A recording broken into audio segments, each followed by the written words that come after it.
نستعينه ونستغفره ونؤمن به ونتوكل عليه ونعوذ بالله من شرور أنفسنا ومن سيئات أعمالنا من يهده الله فلا مضل له ومن يضلله فلا هادي له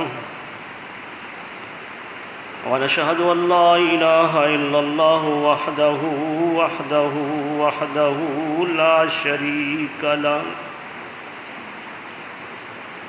شريك له لا ضد له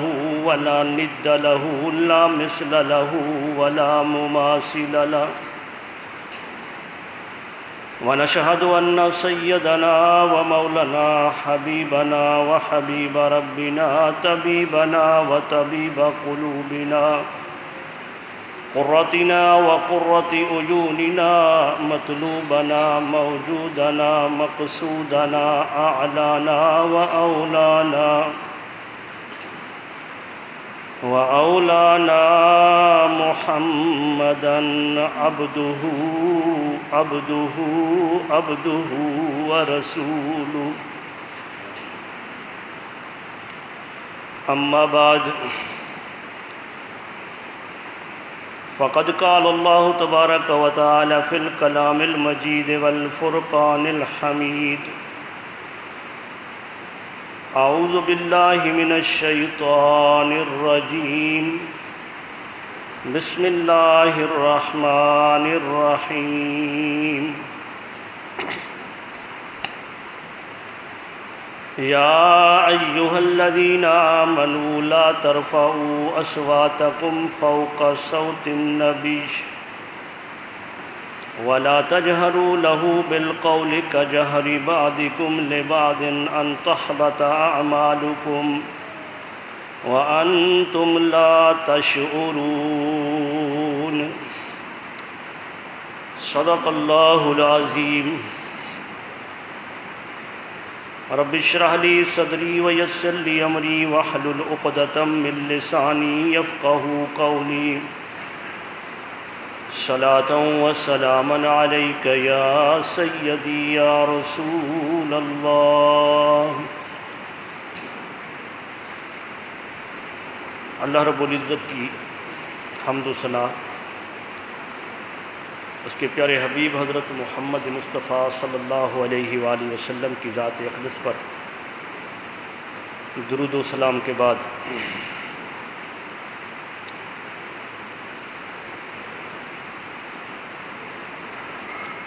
بندہ ناچیز نے، حقیر نے، فقیر نے آپ احباب کے سامنے اللہ رب العزت کی مقدس و مطہر کتاب میں سے مقدس آیہ کریمہ کو تلاوت کرنے کا شرف حاصل کیا ہے۔ دعا گو ہوں کہ اللہ تبارک و تعالی مجھ بندہ ناچیز کو حق اور سچ کہنے کی توفیق عطا فرمائے اور ہمیں عمل کی توفیق عطا فرمائے۔ یہ سفر المظفر کا غالباً آخری جمعہ ہے اور میں ایک موضوع کو لے کر چل رہا تھا، اولیاء اللہ کی شان عظمت اور جعلی پیروں کی تردید کے حوالے سے، لیکن آج کے جمعہ کے اندر موضوع کو چینج کرنا پڑا اس وجہ سے کہ آپ سب واقف ہیں، جانتے ہیں کہ آج ملک پاکستان ایک بہت بڑے مشکل دور سے گزر رہا ہے۔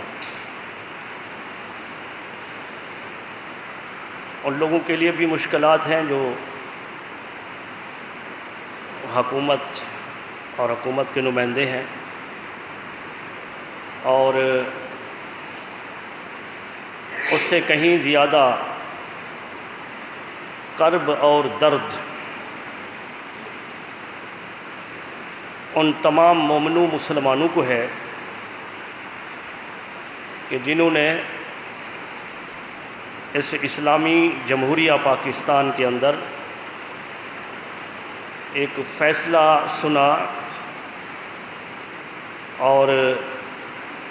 فیصلہ بھی ایسی عدالت سے کیا گیا کہ جس کو ہم سپریم کورٹ کہتے ہیں۔ یہ فیصلہ کہنے میں تو میڈیا پر اور بہت کچھ عجیب قسم کا آ رہا ہے کہ تاکہ لوگوں کا ذہن پراگندہ کیا جائے، لیکن حقیقت اس بات پر مبنی ہے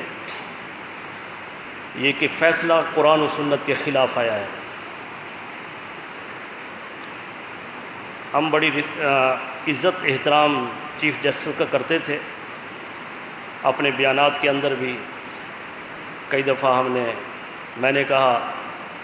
کہ مجھ جیسے مولویوں کا علم چیف جسٹس کے مقابلے میں کچھ بھی نہیں ہوتا ہے، میں نے تو یہاں تک کہہ دیا قطرہ ہوتا ہے، لیکن جس کو اشہد اللہ الہ الا اللہ واشہد ان محمد عبدہ ورسولہ اس کا ترجمہ نہ آتا ہو، آپ فیصلہ پڑھ کر اس کا ترجمہ دیکھ لیجیے، فیصلہ آیا ہے، اب میں اس کو کوئی صاحب علم ماننے کو تیار نہیں ہوں۔ کلمہ شہادت کا ترجمہ ہی درست نہیں کیا اپنے فیصلے کے اندر، اور شعر لکھا ہے شروع میں کہ محمد سے وفا تو نے تو ہم تیرے ہیں۔ محمد سے وفا یہ ہے کہ محمد کے جو شاتم ہیں، محمد صلی اللہ علیہ وآلہ وسلم کو ایذا اور تکلیف پہنچانے والے ہیں، ان کو باعزت بری کر دیا جائے۔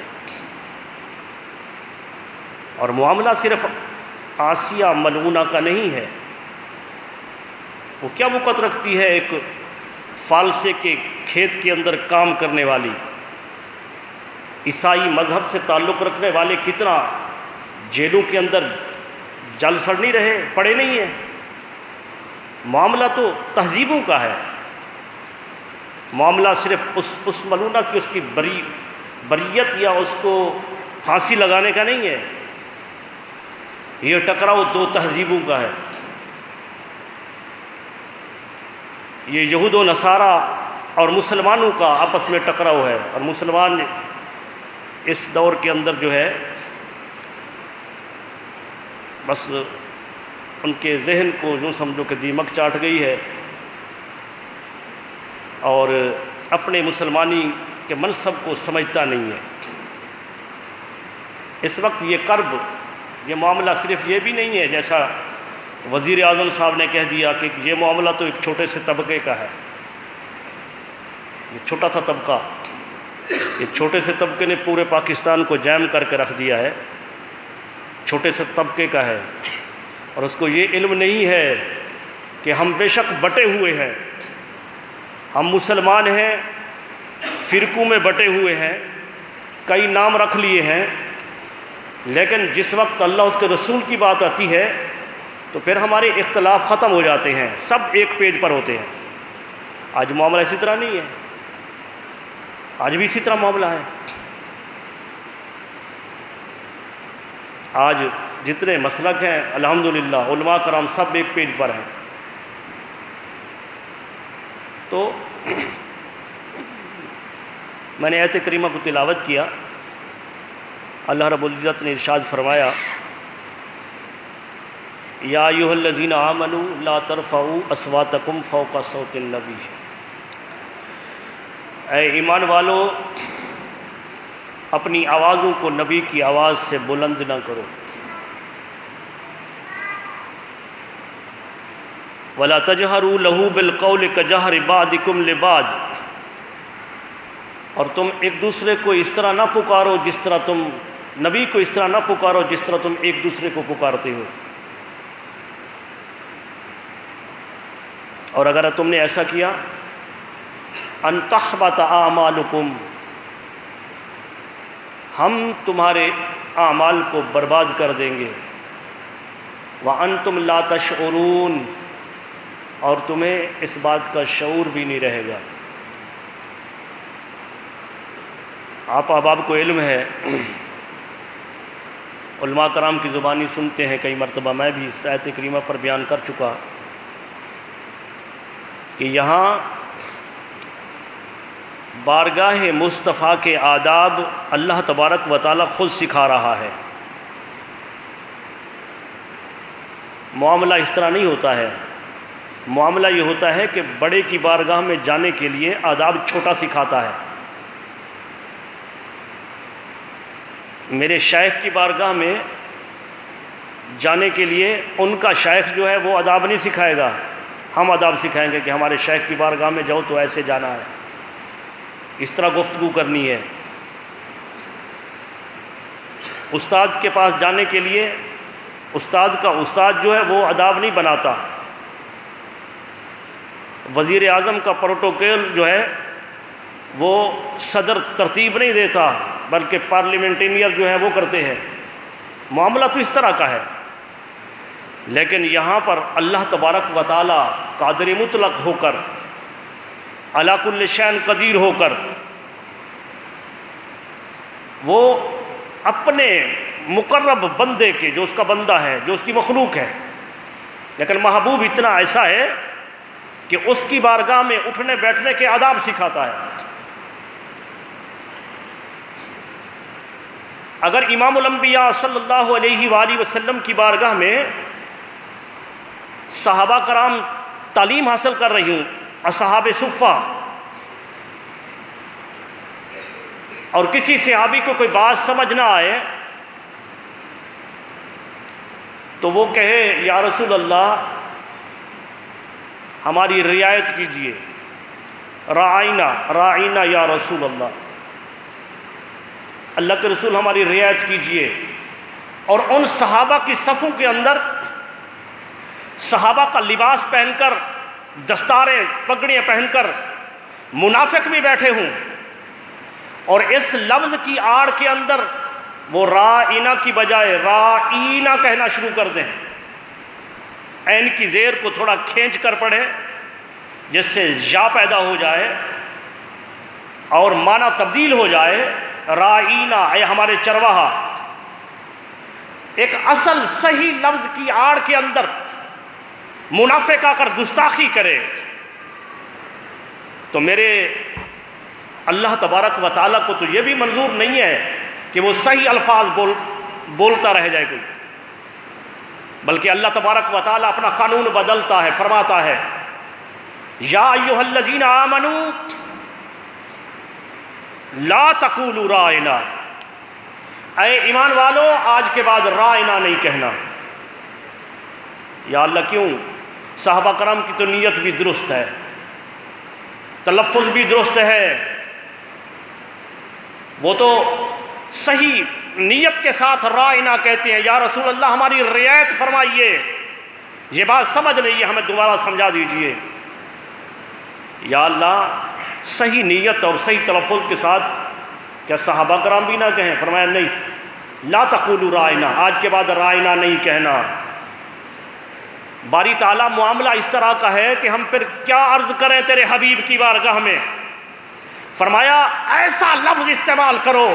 جس میں کوئی گستاخی نہ کر سکے۔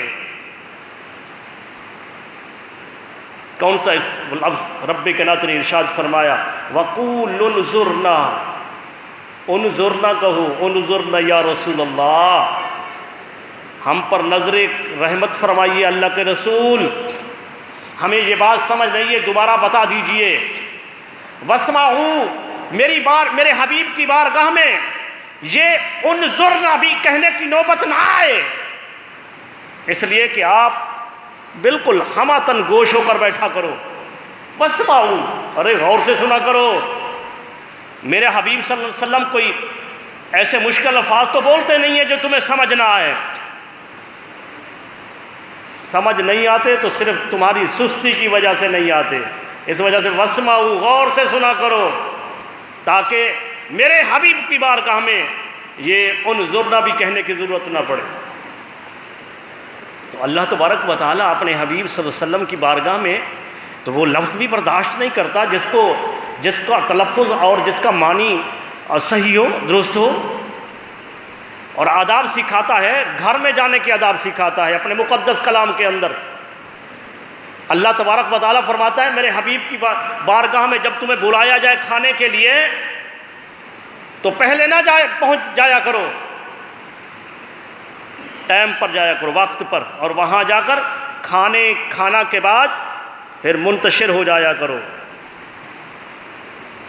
اس مقام پر اللہ تبارک و تعالیٰ کی حبیب صلی اللہ علیہ وسلم کی بارگاہ میں دو صحابہ میں سے دو عظیم صحابہ، شیخین جن کا لقب ہے، جن کا مقام ان میں سے ایک کا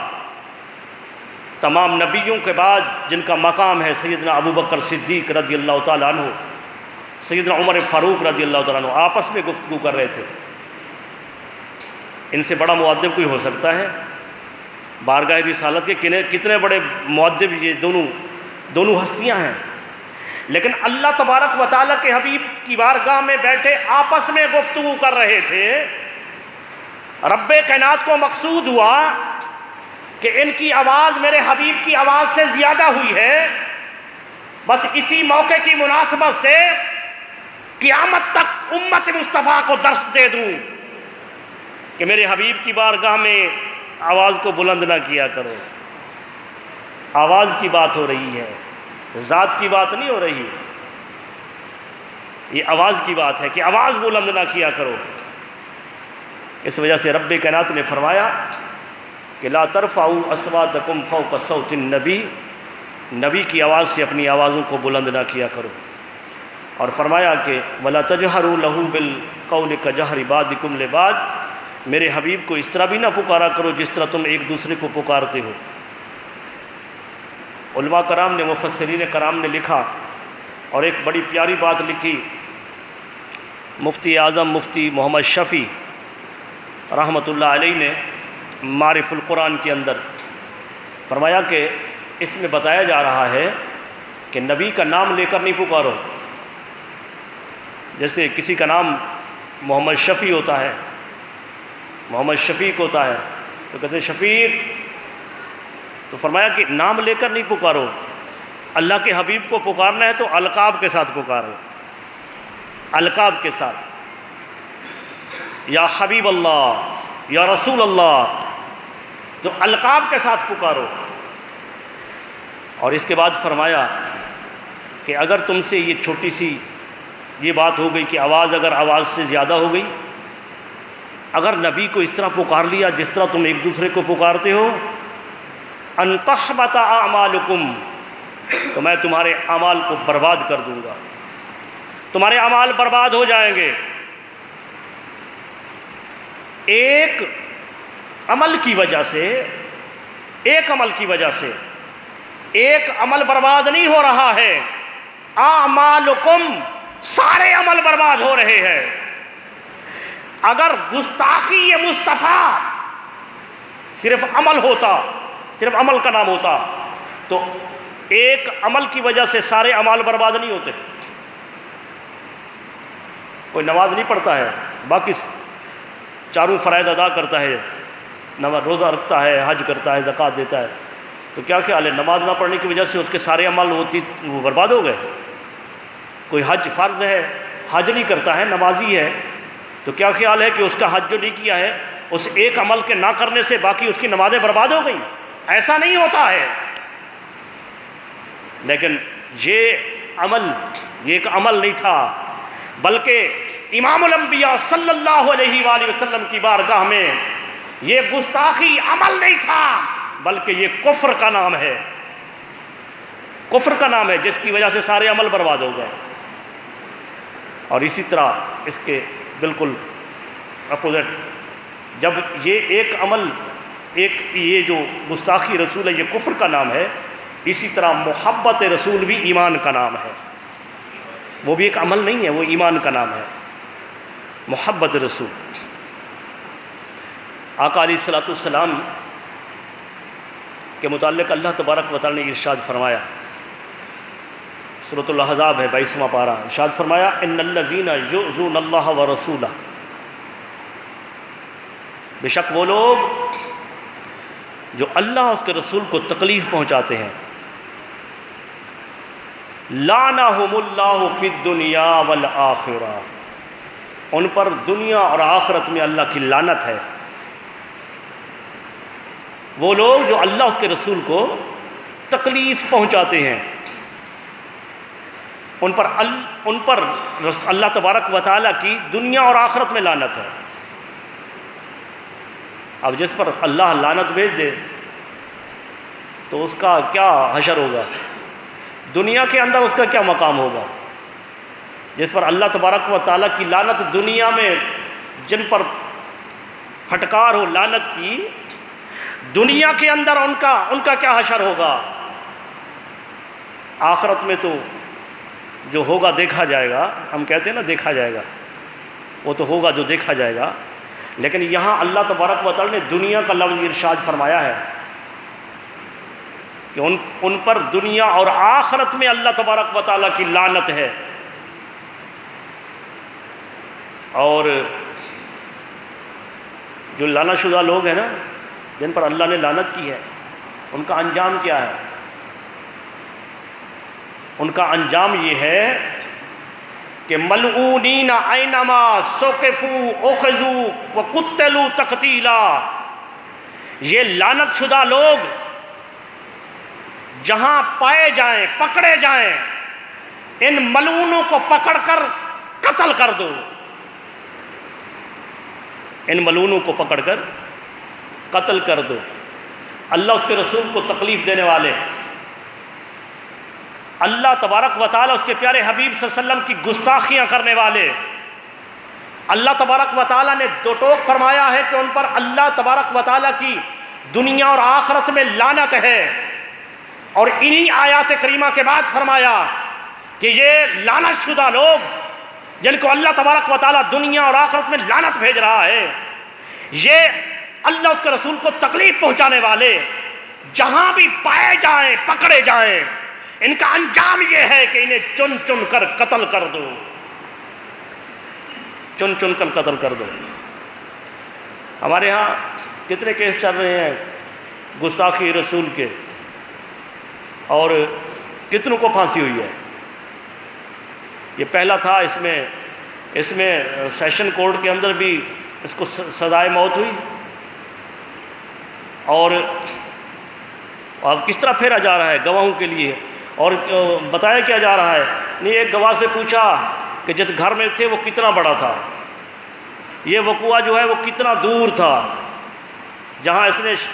اس طرح کی گالیاں دی۔ اور کچھ تو یہ آ رہا ہے کہ میڈیا کے اندر، میڈیا کے جو فروخت کنندہ لوگ ہیں جنہوں نے اللہ اس کے رسول کے ساتھ وفا نہیں کرنی ہے، میڈیا کچھ دکھا رہا ہے، ان کو پتہ ہے کہ تمام مسلمان ایک پیج پر ہیں، اس میں اب فرقہ واریت ختم ہو گئی ہے۔ مولانا فضل الرحمان صاحب نے بھی اس پر گفتگو کر دی ہے، مفتی محمد نعیم صاحب نے بھی گفتگو کر دی ہے، اور میں کل جو ہے مفتی محمد زبیر صاحب کا ایک کلپ بھی واٹس ایپ پر پڑھ رہا تھا، اور مفتی منیب الرحمان صاحب کے ساتھ تمام کے تمام مسالک کے حوالے سے، تمام اتحاد مدارس کے حوالے سے تمام اس پیج پر جمع ہو گئے ہیں، اور پورا پاکستان جام ہے۔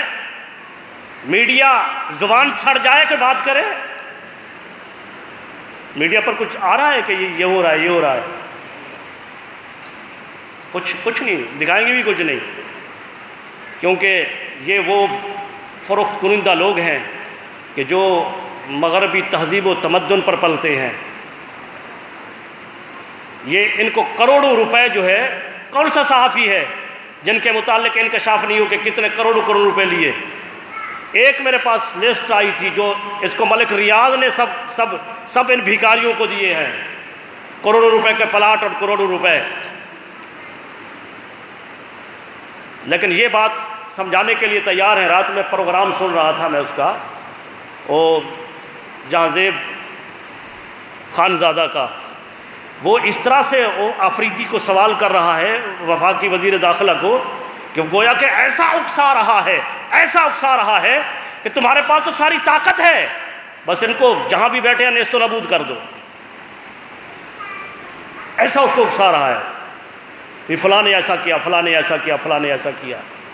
کسی نے اگر ججوں کے متعلق کہہ دیا واجب القتل ہے، تو آپ سابقہ فتوے اٹھائیے کہ جو گستاخ رسول کی معاملت کرتا ہے اس کی سزا کیا ہے؟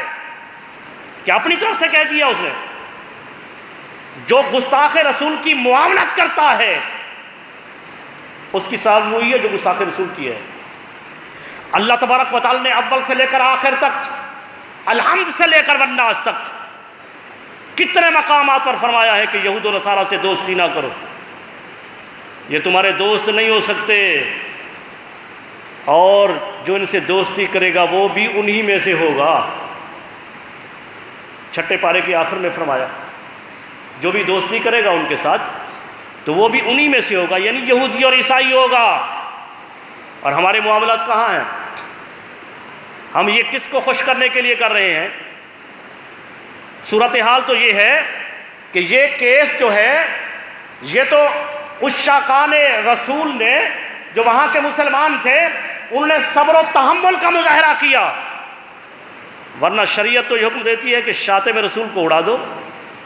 ملعونین اینما ثقفوا اخذوا قتلوا تقتیلا۔ لیکن کیا ہوا؟ عورتوں کے اندر جو آپس کے اندر بات چیت ہوئی، اس نے حضرت خدیجۃ الکبریٰ گستاخی کی، اس نے کہا کہ محمد نے اس کے ساتھ شادی کیوں کی تھی؟ دولت کی لالچ میں، بڑی امیر تھی وہ۔ آقا علیہ الصلوۃ والسلام کو دولت کی ضرورت تھی؟ حضور صلی اللہ علیہ وسلم نے محل بنائے ہیں، جتنا ان کی دولت ہے یہ کہاں خرچ ہوئی ہے؟ تو یہ سب سے، یہ خدیجۃ الکبریٰ کے ساتھ شادی کی تو یہ، اس کے بعد اس نے قرآن مجید کی توہین کی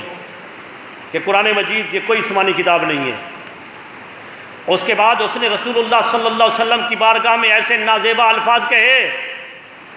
ارے میں اس کو نقل کے طور پر بھی استعمال نہیں کر سکتا، کہ نقل آپ کو سمجھانے کے لیے آپ کو بتاؤں کہ ایسا کہا۔ اس کے باوجود انہوں نے جب اس طرح کے معاملات اپنے مردوں کو بتائے تو وہ تو صبر و تحمل والے تھے وہاں کے لوگ، وہ اس کو امام مسجد کے پاس لے آئے، اور امام مسجد کا نام ہے قاری محمد سالم، قاری محمد سالم۔ اس کے پاس لے آئے تو ان کی سامنے اور سینکڑوں لوگوں کے سامنے اس نے اس بات کا اعتراف کیا کہ میں نے یہ کہا ہے۔ پھر اس کے بعد اس کو پولیس کے حوالے کیا۔ سید محمد امین بخاری ایس پی لیول کے افسر، انویسٹیگیشن افسر جو ہیں، انہوں نے پھر اس پر وہ کیا، اس کی تصدیق کی، تو وہاں بھی یہی ثابت ہوا کہ میں نے یہ گستاخی کی ہے۔ پھر اس کے بعد سیشن کورٹ کے اندر جو ہے یہ کیس چلا، کیس اتنا مضبوط تھا کہ پھر وہاں بھی ثابت ہوا کہ گستاخی کی، سزائے موت کی حقدار ہوئی۔ پھر اس کے خاوند، اس نے جا کر ہائی کورٹ کے اندر اپیل کی، ہائی کورٹ کے اندر یہ کیس چلا، چونکہ کیس مضبوط تھا تو وہاں بھی ثابت ہوا کہ یہ ملعونہ جو ہے یہ گستاخ رسول ہے، یہ گستاخ رسول ہے یہ۔ اور بڑی محفل کے اندر میرے پاس کلپ موجود ہے، کوئی دیکھنا چاہے تو، ہمارے لنک کے حوالے سے وہاں کے ساتھی بھی ہیں جہاں واقعہ ہوا ہے، اور پرانے کلپ بھی ہمارے پاس آ گئے ہیں۔ بتانے کا مقصد یہ ہے کہ جس وقت یہ سب کچھ ہوا اس وقت اس کا نام ہے عاشق، اس کے گھر والے کا نام، اس کو کہا کہ تم جو ہے نا وہ اپنی کتاب کے حوالے سے قسم اٹھا لو، اللہ تبارک و تعالیٰ کے حوالے سے، کہ تمہاری بیوی جو ہے نا بے قصور ہے۔ اس نے میں قسم نہیں اٹھاتا، اس نے کہا میں قسم نہیں اٹھاتا، یعنی اس کے گھر والے کو بھی پتہ تھا کہ اس نے یہ کام کیا ہے۔ اور پھر اس کے بعد یک اچانک 9 سال گزرنے کے بعد اچانک یہ فیصلہ آ جاتا ہے، اچانک فیصلہ آ جاتا ہے۔ اور کچھ دن پہلے ایک عیسائی گروپ آ کر وزیر اعظم سے ملاقات کرتا ہے، اور پھر اچانک جو فیصلہ تو بعد میں ہی ہونا تھا، پھر یہ اچانک فیصلہ آ جاتا ہے، اور وکیل کہتا ہے کہ مجھے تو سنا ہی نہیں گیا، مجھے نہیں سنا گیا، اور یک طرفہ فیصلہ کر دیا، اور فیصلے کے اندر گستاخی کو نہیں رکھا گیا، گواہوں سے یہ پوچھا گیا گھر کتنا دور تھا، لوگ کتنا موجود تھے، لکھ دیا بس یہ کہہ رہا ہے کہ 200 آدمی تھے، یہ کہہ رہا ہے 500 آدمی تھے، بس اسی بنا پر وہ یکا یک جو ہے نا فیصلہ دے دیا۔ جج صاحب کو یہ بھی علم نہ ہوا کہ اس میں مسلمانوں کے دل مجروح ہوں گے، بھئی نہیں کرنا ہے، تم یہود و نصارہ کے دوست ہو، دوستی کی ہوئی ہے، اسی دوستی پر رہو، تمہیں دوستی سلامت رہے، لیکن تمہیں یہ تو علم ہے کہ پاکستان میں عشاقان رسول رہتے ہیں، یہ مسلمانوں کا ملک ہے، جب ایسا فیصلہ آئے گا تو رد عمل کیا ہوگا؟ بھئی ڈیلے کر دیتے، چھوڑ دیتے اس فیصلے کو چھوڑ دیتے۔ ویسے تو پتہ چل گیا جب وہ ایک شراب کی بوتل کو شراب ہی وہ ثابت نہ کر سکا تو اس نے فیصلے کیا کرنے ہیں؟ شراب کی بوتل اٹھائی، انہوں نے کہا کہ نہیں اس میں تو شہد تھا، چیف جسٹس اس کو بھی ثابت نہ کر سکے، اور ہیرو بنے پھرتے ہیں ہر طریقے سے۔ لیکن جہاں معاملہ تیری عدالت کا نہیں ہے، تیری عدالت کے اندر اگر کوئی شخص جو ہے وہ کوئی ملزم آ کر تھوڑی سی آواز کو بلند کرے تو اس کے لیے قانون نافذ ہو جاتا ہے توہین عدالت کا۔ ارے یا توہین عدالت کا معاملہ نہیں، توہین رسالت کا معاملہ ہے۔ یہاں ہماری 1000 جانیں قربان عزت مصطفیٰ پر، ناموس مصطفیٰ پر، یہ معاملہ گورنمنٹ اور یہ جج جو ہے یہ معمولی مت سمجھیں، یہاں یہ معاملہ بڑھتا ہے تو پھر یہاں کئی غازی ممتاز پیدا ہوں گے۔ جان کی پرواہ نہیں ہے، جان کی پرواہ نہیں، جان۔ ارے میں کل مفتی محمد زبیر علماء دیوبند سے تعلق اس کا فتویٰ پڑھ رہا تھا اور اس کا بیان سن رہا تھا میں، جو میرے پاس واٹس ایپ پر انہوں نے بھیجا، تو وہ یہاں دنیا نیوز پر وہ آتے ہیں، ان کا بیان ہوتا ہے دنیا نیوز پر، روزانہ ہوتا ہے، روزانہ اکثر بلاتے ہیں ان کو۔ تو وہ کہہ رہے تھے کہ ارے ہمیں تو صرف اس بات پر ہمارے اعمال کچھ نہیں کہ ہم اپنے اعمال اللہ تبارک و تعالیٰ کی بارگاہ میں حاضر کر سکیں، کہ ہمارے اعمال ایسے ہیں، ہماری نمازیں ایسی ہیں، ہمارے حج ایسے ہیں۔ ارے ہم اعمال سے گئے گزرے ہیں، ہمیں تو اس ایک بات پر یقین ہے کہ محمد مصطفیٰ نے شفاعت کرنی ہے، مصطفیٰ صلی اللہ علیہ وسلم نے شفاعت کرنی ہے، اور آقا علیہ السلام جس کی شفاعت سے ہماری بخشش ہونی ہے، ہم اس کے لیے اس کے حق میں اگر کوئی ایسی بات کی جائے تو ہم اس کو ہضم کر کے بیٹھ جائیں گے؟ ایسا نہیں ہو سکتا ہے، ایسا نہیں ہوتا ہے۔ اور کہتے ہیں کہ میں اس ریاست کو، پاکستان کے ریاست کو ریاست مدینہ بناؤں گا۔ اے عمران خان، تم تو اپنی شکل بھی